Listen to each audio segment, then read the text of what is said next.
আবে শাহরুখ খানের নতুন বই কি চলছে? শোন, তুই শুধু আমার খবরটা ঠিকঠাক দিতে থাকিস, ঠিক আছে ভাই? পাগল বলছেন?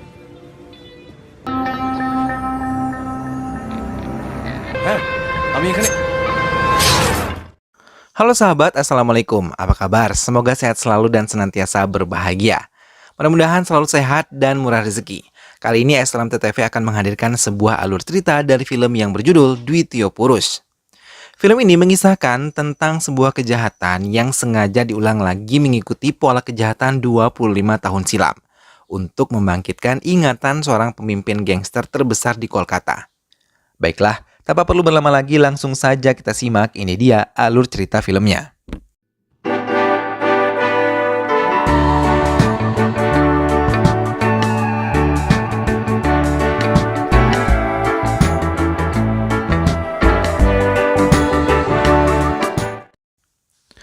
Chinatown, Kolkata. Seorang pemuda dengan cepat dikejar oleh anggota gangster Koka. Mereka terus berlari hingga ke area pemukiman penduduk. Dan saat di jembatan, ia menahan Koka yang tengah bersama Paltan, teman kencannya, meracik obat. Namun Koka menggunakan sebilah pisau tadi malah menghabisi pemuda tersebut dengan cepat dan anggota mereka tertawa melihat lawannya tidak berdaya. Tergeletak dan Koka juga meminta yang lain untuk menuliskan namanya di dahi pemuda tersebut. Salah heavy pot kora কিন্তু ভয়ান হয়ে গেছি আমি বাংলায় Bangla. Ia juga memerintahkan semua anak buahnya untuk membuang mayat itu. Semua anak buahnya menurutinya. Sementara ia sendiri meninggalkan tempat itu bersama Paltan memasuki sebuah ruangan yang gelap. Insiden Koka menjadi pembicaraan penting Abhijit dan anggota polisi lainnya. Ini adalah buntut dari kejadian masa lalu 25 tahun yang lalu yang mungkin belum terselesaikan. Komisaris mengatakan Koka pernah dikejar oleh salah satu di antara mereka hingga membawanya ke markas yang dipenuhi oleh anak buahnya. Melihat polisi memasuki wilayah mereka dengan cepat, mereka berkumpul bersiap untuk menyerangnya dan akhirnya dengan kejam, polisi tersebut dihabisi. Sekarang Koka kembali dan bukan hanya polisi, ada seorang anggota geng saingan mereka yang dihabisi juga. Komisaris itu mengatakan kalau Koka pasti pelakunya. Karena kejahatannya memiliki ciri khas khusus, karena setiap korban yang mereka bunuh pasti diberi nama Koka pada keningnya. Dulu, 25 tahun yang lalu, komisaris menuntut inspektur untuk bisa membubarkan Koka dan juga gengnya. Mendengar perintah itu, inspektur dan anggota yang lain langsung menyerbu markas Koka. Hal itu membuat anggota Koka termasuk Koka sendiri, tunggang langgang berlari menghindari kejaran polisi. Koka memainkan perannya berpura-pura menodongkan senjata ke arah Paltan, rekannya, agar bisa dibebaskan oleh para polisi yang mengepung mereka. Tapi inspektur tidak bisa ditipu. Dengan cepat, ia menyerangkan satu peluru ke Paltan dan melumpuhkan Koka. Kabar tertangkapnya Koka terdengar ke komisaris. Namun, ada hal yang belum dimengerti oleh komisaris. Karena seorang yang memiliki kejahatan seperti Koka muncul setelah sebulan lalu terbebas dari penjara. Mendengar hal itu, Abhijit ingin membuka kasus pembunuhan berantai ini. Sementara saat dulu Koka ditangkap, ia tergeletak lemah di penjara karena dipukuli tanpa ampun. Abhijit dan anggota polisi yang lain pun membicarakan Rajat Chakraborty yang akan dijadikan asisten Abhijit. Tak lama Rajat yang baru saja bergabung diperkenalkan kepada Abhijit yang langsung membawanya keluar dari ruangan itu. Koka yang pernah dikeluarkan dari penjara mulai menjalankan kembali bisnis mereka. খবরটা ঠিকঠাক দিতে থাকিস, ঠিক আছে ভাই? Penemuan mayat di sebuah tempat membuat warga berkumpul untuk melihat dan mengetahui siapa yang menjadi korban dan penyebabnya. Abhijit serta Rajat datang dan melihat korban tersebut. Mereka kembali melihat tanda di dahi yang persis dengan kejahatan Koka. Abhijit mempunyai kesimpulan kalau Koka mempunyai kelainan jiwa, hingga ia bisa menghabisi sampai sekejam itu. Amrita menemui penasihat pernikahan untuk bisa menyelesaikan beban yang ada di pikirannya karena ia berniat untuk bercerai. Ia berkonsultasi tentang semuanya. Pernikahan yang akan berujung perceraian ini membuat Amrita terpukul hingga tanpa sadar ia menangis di hadapan penasihat pernikahan itu. Dulu, di penjara Koka tetap dipukuli dan mereka diminta untuk menghentikan pukulan karena dianggap sudah melewati batas. বন্ধ করছে না আর একটা পাও গেছে sir Korban-korban yang telah dihabisi diperiksa oleh Abijat dan Rajat sebagai asistennya sekarang. Ia ingin mengetahui DNA Koka sebenarnya, karena banyak korban dari kejahatan Koka yang rapih tidak ada saksi di dalamnya. Abijat memeriksa seluruh berkas dari gangster yang melakukan kejahatan termasuk geng Koka. Rajat memberitahu pembunuhan berantai ini seperti kasus Pravir. Serial killing করতে ওই এলাকার ম্যাপে আমি মার্ক করে কালকেই আপনাকে দিয়ে দিচ্ছি Mereka pun saling mengaitkan kejahatan satu dan yang lainnya. Mungkin motif mereka melakukan kejahatan ini adalah karena demi uang. Mereka saling menipu dan saling menghabisi. Abijit terkejut ketika melihat Amrita kembali ke kediamannya.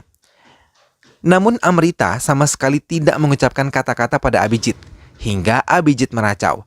Amrita membalasnya.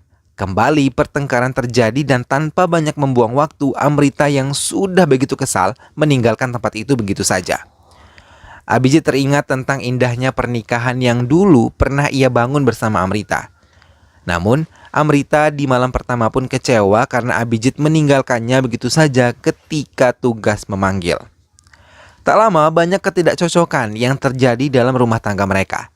Abijit yang terlalu sibuk dengan pekerjaannya membuat ia menghabiskan waktu dan tidak pernah memberikan perhatian pada istrinya. Sampai akhirnya di kamarnya Amrita pun menangis mengingat semua yang pernah mereka lewati bersama. Pertengkaran-pertengkaran yang selalu mewarnai hari-hari mereka terbayang-bayang di pelupuk mata dan pikirannya. Koka mendatangi sebuah rumah makan sambil memperhatikan satu persatu tamu yang telah duduk di tempat itu. Ia menanyakan pemilik resto Jimmy pada salah satu karyawan dan memintanya untuk memanggilnya. Ia mengaku sebagai Koka. Abijit sendiri masih mencari pembunuh sebenarnya. Mereka juga membicarakan tentang Haro yang pernah dikalahkan oleh Koka. লোকটাকে খোকা এবার খুন করেছে সেই হারু আরও অ্যাক্টিভিটি বাড়লে খোঁজ খবর পাবো Abijit membutuhkan saksi dan petunjuk lain untuk bisa memecahkan kasus ini. Sedangkan berkas kejahatan Koka menghilang dan ia mencurigai ada orang dalam yang membantu Koka dalam kejahatannya. Abijit terdiam dan menganggap Koka mempunyai pelindung yang kuat hingga ia selalu aman. Komisaris sendiri memecat inspektur yang dianggap terlalu banyak ikut campur dalam urusan pribadinya. চুর হয় না কেউ না কেউ দেখবেন ঠিক দাঁড়িয়ে যাবে করতে বাধ্য হলাম বেরোনোর সময় চিঠি নিয়ে যাও ওকে Amrita terus menangis saat ia bersama rekan kerjanya di perahu.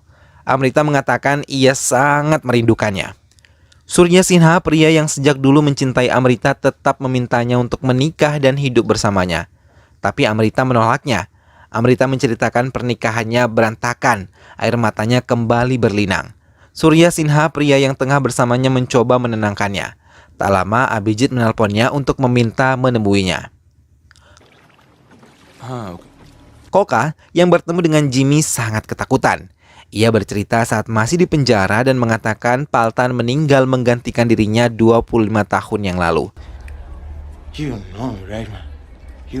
Ia juga bercerita telah menghabisi Haro yang menggunakan obat-obatan terlarang. Jimmy pun sangat ketakutan ketika Koka mengatakan ia bisa keluar dari penjara karena perlindungan hukum di dirinya. Setelah meracau, Koka mendekatinya dan meninggalkannya begitu saja.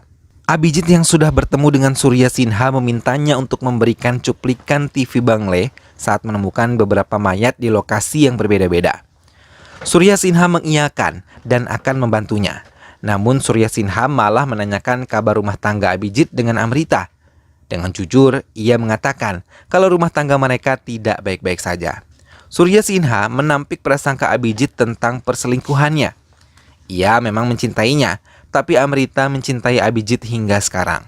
Surya memutuskan untuk pergi meninggalkan Abijit dan berjanji akan memberikan rekaman tersebut. Amrita dan Abijit yang berada dalam satu meja makan hanya memusatkan perhatian mereka ke makanan yang ada di hadapan mereka. Abijit mencoba mencairkan suasana untuk berbicara dengannya, tapi Amrita sama sekali tidak menanggapinya dengan baik. Hingga Amrita akhirnya berbicara saat ia menyinggung soal Surya Sinha hingga pertengkaran kembali pecah. কি হলো কোথায় যাচ্ছ Amrita Sementara di tempat lain, kembali seorang pria yang merupakan informan polisi dikejar sekelompok pria bersenjata tajam. hingga pria tersebut terjebak di dalam sebuah gudang dan berhasil mereka lumpuhkan. Abhijit dan Rajat sendiri mulai menonton rekaman dari TV Bangle tentang semua laporan penemuan korban-korban yang telah ditemukan di jalur Chinatown. Mereka memperhatikan pembicaraan wartawan dengan para warga yang melihat penemuan mayat. Abhijit mulai membidik satu orang yang dicurigainya dengan handphonenya. Ia mencurigai satu orang memiliki hubungan karena ia terlihat di beberapa lokasi penemuan korban. Koka datang menemui informan polisi yang telah dilumpuhkan anak buahnya. Dengan ketakutan, ia meminta Koka untuk melepaskannya, dan Koka yang sudah mendekatinya dengan kejam menikam di bagian leher korban dan menuliskan namanya hingga pria itu tewas sangat mengenaskan. Abhijit menemui pemilik restoran yang pernah bertemu dengan Koka. Pria yang mengaku bernama Jimmy tersebut menjelaskan ketidaktahuannya tentang kejahatan yang dilakukan oleh Koka. Saat tengah berbicara seperti itu, Razat mendapatkan informasi kalau informan mereka telah dihabisi di gudang kulit dengan ciri khas pembunuhan yang dilakukan oleh Koka. Bergegas, Abhijit mengajak Razat untuk mendatangi lokasi dan namun sebelumnya ia menekan Jimmy untuk jujur tentang Koka. Abhijit melihat korban yang merupakan informan kepolisian di gudang kulit. Ia menghela napas dan mengatakan pada Razat kalau ini bukanlah kasus baru atau pembunuhan yang dilakukan orang baru. Ia masih tetap mencurigai Koka sebagai pelakunya. Ia juga mengatakan kalau Koka sengaja menantang polisi agar polisi mengejarnya. আমার মন বলছে 3 নম্বরটা হতে বেশি দেরি নেই. Abhijit yang masih tinggal bersama Razat diperkenalkan dengan Ankita, kekasih Razat. Koka mendatangi area kuil yang sudah lama tidak terpakai. Kemudian menghabiskan waktu di jembatan tempat biasa ia menghabisi korbannya. Setelah bosan, ia mulai mendatangi tempat wanita malam dan memilih satu wanita untuk menghabiskan malam dengannya. Koka hanya memandang ruangan itu dan meninggalkan beberapa lembar rupiah kepada wanita tersebut dan pergi meninggalkannya. Ia seperti mengingat semua yang pernah dilewati di tempat tersebut. Ankita yang menginap di kediaman Razat menghabiskan waktu terlebih dahulu bersama-sama Razat dan Abhijit untuk bermain kartu. Namun di tengah permainan, Ankita merajuk dan meninggalkan mereka. Abhijit meminta Razat untuk mengejar Ankita. Razat yang menurutinya membuat Abhijit tersenyum dan mengalihkan pandangannya ke jendela. Ia menghela napas mencoba berdamai dengan kenyataan. Tak lama Razat datang. Abhijit menceritakan kalau mereka sama seperti dirinya dan Amrita saat masih saling mencintai. Abhijit akhirnya terbuka tentang rumah tangganya yang dalam keadaan tidak baik-baik saja. বাকি 5 ঘন্টা তুমি রাজত্ব করবে। তুমি যাও শুয়ে পড়ো, নইলে তোমাকে আবার হপ্তাভর স্লেজিং শুনতে হবে. Koka terus berjalan mendatangi tempat-tempat yang dulu ia dan anggota gengnya pernah mereka datangi. Tanpa sengaja, ia menemukan seekor anjing yang tengah kedinginan. Abhijit yang belum bisa menangkap Koka mendapatkan peringatan karena 2 korban berturut-turut sama persis yang pernah dilakukan oleh Koka 25 tahun yang lalu. Abhijit terdiam dan meminta komisaris untuk memberikannya waktu lagi dan kesempatan. Abhijit yang terus mendapatkan tekanan dari pekerjaannya membuatnya merindukan istrinya. Ia meninggalkan kediaman Rajat dan mencoba menemui Amrita. Tapi dari jauh ia mendengar suara yang mencurigakan. Hingga ia terbakar cemburu dan langsung membuka pintu. Amrita yang tengah menonton televisi terkejut melihat suaminya kembali. Abhijit mencoba meminta maaf pada istrinya sambil terus memeluk dan menciumnya. Hingga mereka mencoba kembali membenahi keadaan rumah tangga mereka yang hampir hancur. Abhijit mau menemui penasihat pernikahan dan benar-benar mengubah sikapnya terhadap Amrita. Ia juga memperkenalkan Rajat dan Ankita serta melibatkannya dalam pekerjaan. Hingga lama-kelamaan, hati Amrita benar-benar luluh dan memaafkan suaminya serta kembali membina rumah tangga mereka. Abhijit mulai mempelajari laporan rinci dari kepolisian forensik. Laporan elektroforegram dan analisis manual dari laporan yang diberikan itu terkuak kalau memang Koka adalah pembunuh selama ini. Abhijit terdiam dan mengatakan kalau Koka akan mengulang kembali kejahatan yang dilakukan 25 tahun yang lalu. Artinya, korban selanjutnya akan menghabisi polisi. Abhijit mencari Rajat tapi menurut penjaga ia pergi ketika ada yang menelponnya. Abhijit mulai curiga dan mencoba mencarinya. Rajat sendiri mendatangi sebuah tempat seorang diri. Ia mendatangi markas Koka yang dulu dan menelpon si penelponnya. Tapi tiba-tiba ia diserang hingga tewas. Abhijit dan anggota yang lain mendatangi tempat ditemukan sebuah mayat. Ia tercengang ketika melihat Ankita mengalami gangguan kejiwaan. Anggita tertawa tanpa henti. Pertanyaannya tentang Razat sama sekali tidak dijawab. Tak lama Abhijit diminta untuk tenang oleh seorang anggotanya. Abhijit mendekati korban tersebut yang tidak lain adalah Razat. Kali ini Koka yang diduga pelaku malah lebih kejam menghabisi Razat dengan begitu keji. Melihatnya Abhijit merasa terguncang namun mencoba tetap tenang dan meminta Ankita untuk dikirim ke rumah sakit. Abhijit benar-benar terluka, sementara ia sendiri tidak menyadari Koka memperhatikannya dari jarak sangat dekat.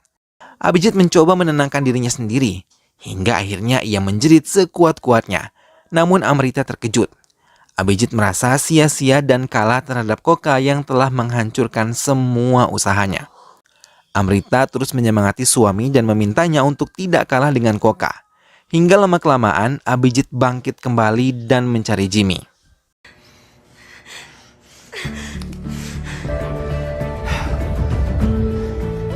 Saat tidak menemukan Jimmy di restorannya, ia mencoba mencari di kediamannya di area kuil Machipura. Ia menodongkan senjata ke arah Jimmy dan memasukkannya ke sebuah bilik penjara. Ia menekan Jimmy untuk mengatakan di mana keberadaan Koka. Walau terus disiksa, Jimmy tetap mengatakan ia tidak tahu di mana keberadaan Koka. Hingga akhirnya ia meminta Jimmy mempertemukannya dengan Koka. Hal itu pun disetujui oleh Jimmy. Keesokan harinya, Jimmy mendatangi gudang tua untuk mencari Koka. Saat bertemu, ia menceritakan semua yang terjadi padanya dan apa yang telah ia terima. Tak lama Abhijit datang siap dengan senjata api di tangannya. Abhijit meminta Jimmy atau Gora pergi dari tempat itu hingga meninggalkan Abhijit dan Koka. Di hadapan Abhijit ia mengakui semua kesalahannya. Namun ia mengakui dirinya adalah Paltan yang menjadi kekasih Koka dan Abhijit adalah Koka yang hilang ingatan. Koka menceritakan apa yang pernah terjadi. 25 tahun yang lalu, geng mereka diserang oleh polisi hingga Koka mengalami banyak luka sampai kehilangan ingatan. Hal itu membuat Abhijit mengingat kejadian yang telah lama terjadi dalam hidupnya. Ia yang mengalami pemukulan membuatnya lupa ingatan dan seorang lelaki setengah baya yang dulu menduduki sebagai komisaris memberikannya nama Abhijit dan mengangkatnya menjadi anak angkat. Ia juga menutup kasus ini dan membuat komisaris menugaskan rekannya untuk bisa menyiapkan dokumen sebagai Koka dan memenjarakan tumbalnya seumur hidup kemudian memberikan kepada seorang untuk menjadi Koka. Komisaris membawa Abhijit dan pergi ke Asanol. Koka juga mengatakan kalau ia mengikuti Abhijit yang tanpa mengingat dirinya siapa. Ia bahkan berusaha untuk membuat Abhijit mengingat semuanya hingga ia akhirnya ditangkap dan dipaksa menjadi tumbal dan mengakui dirinya menjadi Koka. Padahal ia bernama Paltan. Dan akhirnya ia menjalani hukuman sebagai Koka. Setelah dipenjara, ia terus mencari informasi semua tentang Abhijit yang sering diliput di koran-koran hingga menjadi polisi hebat. Abhijit mencoba mengelak dirinya adalah Koka dan tetap menjadi Abhijit. Paltan juga mengatakan ia adalah kekasih Koka yang sering menghabiskan malam bersama dan sering merasa cemburu ketika Koka meniduri beberapa wanita malam. Hingga akhirnya Paltan keluar dari penjara dan menghabisi semua orang-orang yang ia mau dengan gaya kejahatan Koka agar Abhijit mengingat dirinya siapa. Abhijit tiba-tiba menangis. Paltan kemudian mendekatinya dan memeluknya seperti dulu saat masih sering menghabiskan malam berdua. Paltan pun menanyakan mengapa ia meninggalkannya. Abhijit pura-pura mengikuti permainan Paltan dan membalas ciumannya. Tapi diam-diam, ia mengambil senjatanya dan langsung menarik pelatuknya hingga Paltan tewas terbunuh di pelukan Koka. Kemudian, ia menembakkan 2 peluru lagi dan tak menelpon komisaris tentang keberhasilannya menghabisi Koka. Abhijit mendekati Paltan dan mengingat semuanya. Ia tersenyum karena ia sama sekali tidak hilang ingatan. Ia bahkan mengingat kalau memang ia adalah Koka yang sengaja membiarkan semuanya pergi begitu saja sebagai masa lalu. Dan film pun selesai.